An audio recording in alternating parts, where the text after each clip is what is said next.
You wake up in the morning and you realize you're out of toothpaste and you search for toothpaste on Amazon. We all know Amazon will give you a lot of recommendations for toothpaste. If you have some integration with Facebook on your phone or you haven't blocked everything maybe on Facebook, now you start seeing ads for toothpaste and whatnot. Seems pretty innocuous, right? At the same time, you leave your house around 9 o'clock, prime traffic hour, right? Rush hour.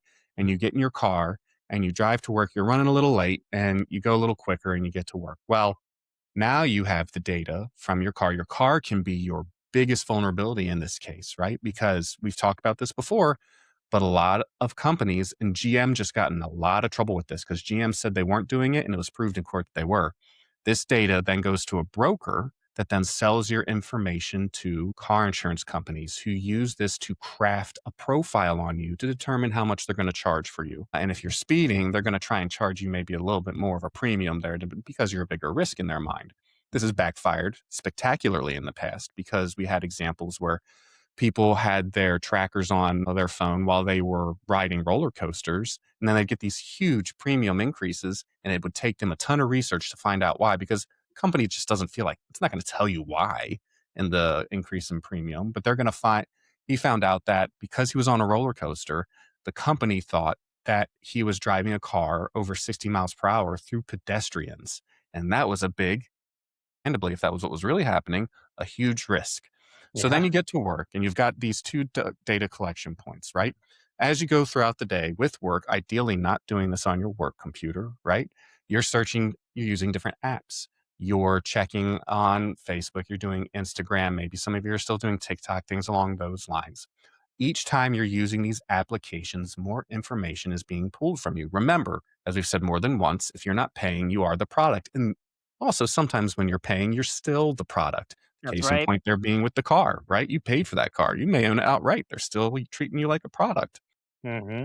But then you go throughout your day, you pick up some groceries, maybe you use Instacart. Then Instacart knows what kind of food you like, what kind of things you want. Maybe next time, maybe they are selling, and certain companies do collect this to identify what kind of groceries are being sold in specific areas. Again, it's not just what's being marketed to you, but then the prices increase too. What type of device are you using? Are you searching for flights on your MacBook? We know for a fact that Kayak will increase the price of the tickets if they think that you are on a Macintosh.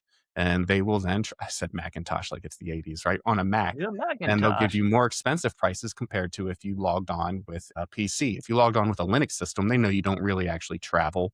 They know that you're Or stuck in have your money. base. Yeah, or have money, right? But then all of this comes together to create what are becoming these digital twins, right? Online. And organizations and companies are using this to do many things. They want to give you, if they can charge you more, they want to know that. And they'll reference these in order to charge you more money.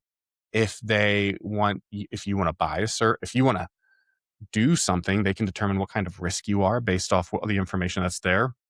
These data brokers are pretty much amalgamizing all of the information that you're giving to these different companies to create profiles on you, because then that profile is of value to the companies that provide you services and goods.